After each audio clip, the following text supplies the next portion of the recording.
(2024년) 재건축연합 총회를 앞두고서 우리 많은 조합원님들이 어떤 문제가 있어서 우리 등기가 안 나는지에 대해서 굉장히 궁금해 하셨습니다. 긴급하게 몇 분들이 그 모임을 하자고 의견을 주셨는데, 많은 분들이 참석하셔가지고 토론하는 시간을 가졌습니다. 자세한 내용을 한번 들어보시는 걸로 하시죠. 그럼 가실까요? 몇 분이 올지 모르겠어요. 충분히 직접적으로 이제 연관이 있다 보니 몇 분이 올지 내용을 써놨고, 이 관련된 걸 가지고 저희가 동료 중에 한 명이 같은 재건축 입장이라서 물어봤더니 조합장을 정리하려고 한다. 이유가 뭐냐 했더니 거기도 같은 1억 정도 들어갑니다. 근데 자세히 물어봐 결과 없자고 결탁이 되어 있습니다. 항상 1억이고 항상 비용이 비슷해요. 그리고 내용도 똑같습니다. 그래서 이 건으로 그 조합장을 해고하려고 한다라고 총회는, 그래서 아까 말씀하신 대로 조합장 위협을 주는 방법 중에 하나가 제가 말씀드린 그런 케이스가 있다는 걸 참고를 해주시고, 두 번째는 총회에서 부결이 안 되고 있다는 이유 중에 제가 생각해 보니까, 저도 참석해 봤습니다만, 목소리 큰 여자분들이나 남자분들이 중간에 튀어나옵니다. 다 시나리오가 있어서 그 업자들하고 가고 결탁이 하는 과정에 그것도 시나리오 중에 하나일 겁니다. 근데 여기 계신 분들은 아무런 대꾸가 쉽지가 않아요. 그 목소리에 진 눌린다든지 그냥 무야무야 넘어갔어요. 왜? 지금처럼 절박한 상황이 아니었었기 때문에 그렇습니다. 근데 지금은 절박했기 때문에 많이 나오신 거고, 지금 더 절박해질 가능성이 높습니다. 그래서 그런 목소리 큰 분들이 있으면 우리 모두 일어나서 조용히 하세요, 나가세요, 발언권 얻으세요라고 분명히 얘기를 하셔야 될 거로 보입니다. 그래야 그 반대 목소리들이 사그라들고 우리의 목소리가 커질 수 있을 거라고 생각합니다. 그러니까 지금 저희가 오늘 이렇게 많은 분들이 모였는데, 이 분들이 거의 예전부터 행동을 했다면, 뜻을 같이 했다면 지금 이렇게 복잡하고 저희 발등에 불이 떨어지진 않았을 거예요.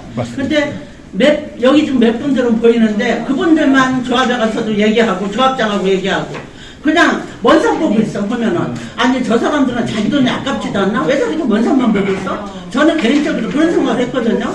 그러니까 이분들이 지금 우리가 여기 보니까 한 30-40분 되는 것 같은데, 적어도 30분만 해서 그동안에 고양시청일에 저희가 모여서 한번 해보려고 했어요. 안 오는 거예요, 사람들이 5명 이상이.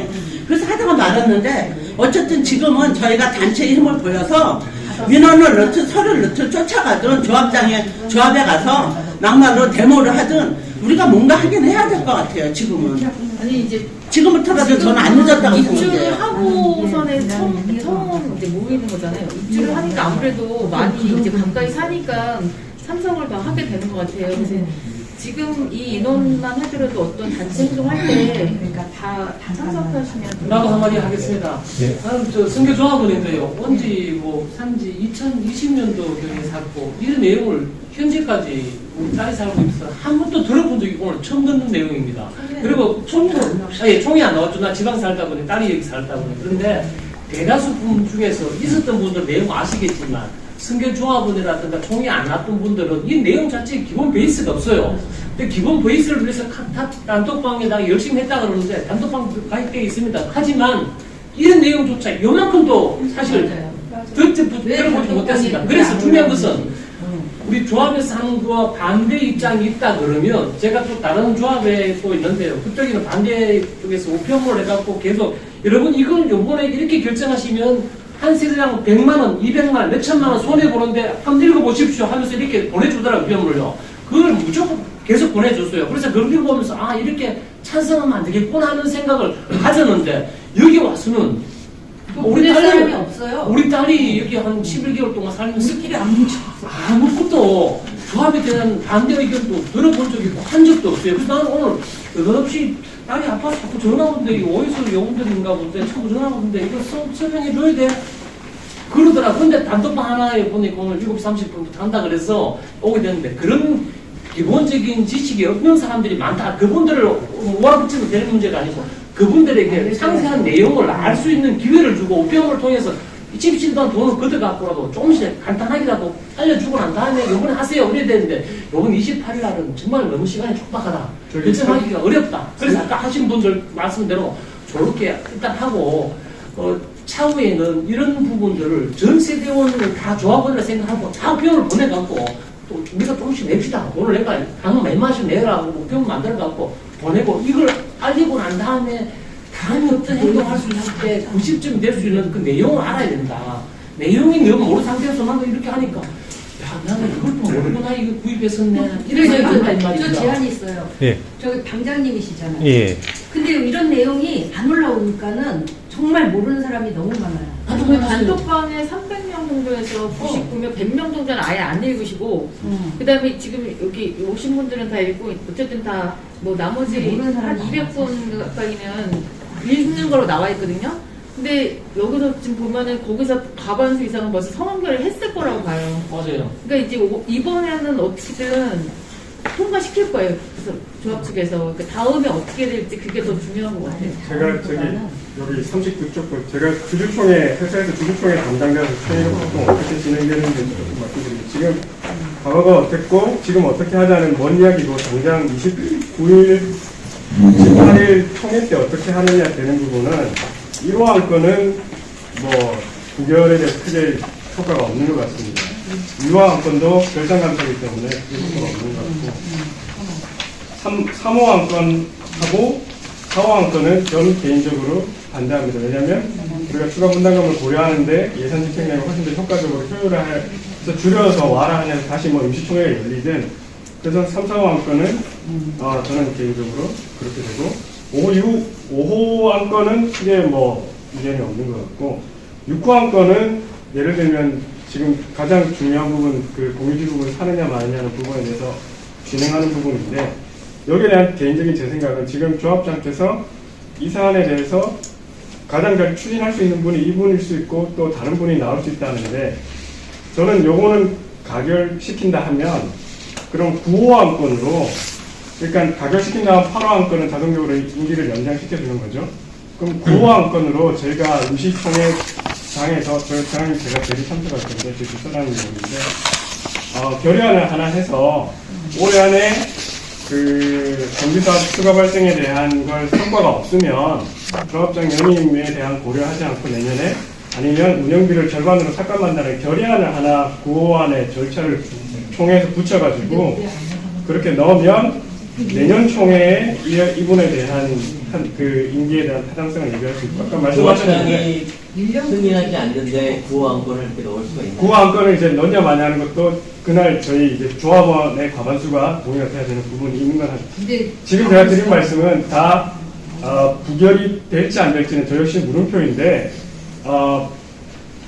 그거는 뭐 그때 가서 봐야 될 문제고 아까 저기 선생님께서 말씀하셨는데 조합장 해임에 대한 거는 가장 극단적이고 가장 어려운 문제이기 때문에 사실은 해임은 잘 진행이 안 되고 진행되더라도 또 행정 그 소송 등에 대한 가처분 문제가 있기 때문에 그거는 하기 위한 사전 방법으로 저는 결의안을 하나 작성해서 제가 간을이라도 하나 작성해가지고 드리면 당연히 결의안에 붙일 수 있냐 없냐 역시도 사실은 그 과반수 투표가 발생하는 문제가 있기는 합니다. 저는 총 그래서 8호 안건에 대해서 그렇게 생각하고 9호 안건에 대해서 그리고 각각 토론에 대해서 저는 반대 토론할 기회가 있으면 반대 토론해서 반대 토론의 요지는 왜냐하면 이 추가 분담금이 발생할 수 있는 비용에 대한 부분이 크기 때문에 그런 부분으로 다른 분들 얘기해서 그러면 저 제안을 하나 해볼까요?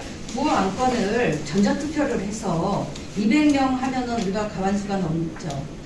아니 지금 투표 방법이 전자투표인지 아닌지 결정을 아니 그게 아니라 우리가 붙일 수 없느냐 있느냐가 그날 분명히 많이 참석 안 해서 이게 붙일 수 없는 상황이 발생할 거라고 봐요. 이제까지 한 거로 봐서. 그러면 우리가 카페에서 전자투표를 해서 붙일 수 있는 안을 그걸 만들면 되지 않겠어요? 그리고 여기에 6호 안건은 우리 추분에 관계된 거걸로 잘 보셔야 되는데 이 본인이 추분에 관한 내용을 자기한테 유입해달라는 내용이걸로 굉장히 무서운 법이에요 이거. 그러니까 자기 마음대로 하겠다. 너희들은 동의해달라. 뭐가 되는 줄 알고 저희가. 잘 읽어보세요 한번. 이게 무서워 얘기해요. 이렇게 위임을 하라고요. 알겠습니다. 6호 안건은 중요하게 다시 총회에서 결정을 해야 돼요. 그리고 연임, 저희가 조합장님을 자르는 내용이 아니에요. 연임이라는 것은 투표 없이 그게 아니라 연임을 반대하고 나중에 뽑으시면 돼요 그냥. 나는 이분 더 좋아. 이런 투표할 수 있는 거는 뭐냐면은 거부주한 내용이에요. 그러니까 연임 되면은 너 계속 이렇게 해. 그 뜻이지 않습니까? 그럼 발언권 없어요. 현 대공령 롯데의 문제는 중국이 안 나는 거예요. 그 이유는 정비구역 내 교통영향 평가가 상응하지 못하기 때문에 여기는 그 사업식 인가 내용에 포함된 내용이고요. 교통영향 평가 내용이 포함되어 있습니다. 인가 통합 심의 내용에 기본 내용이고요. 자, 다시 돌아와서 위치가 어디냐? 지도로 103번 길. 이걸 정비하라는 거예요. 그래야 주민 내주겠다 판단합니다. 여기 지도로 103번 길. 여기 T자 모양. 여기가 우리 사업지고 이쪽 땅은 능공 6구역. 이 알아서 정비를 할 거예요. 인가 내용이 포함될 겁니다. 인가의 내용인데 지금까지 조합이 액션이 안 나오는 것은 정비 잘못이고요. 이 조합은 알고 있었어요. 인가의 조건이니까. 현 상황이니까 판단은 여기 조합원들이 알아서 판단하시면 될 것 같습니다. 각자 생각이 틀리실 거니까. 저는 팩트 이야기 드린 겁니다. 여기까지입니다.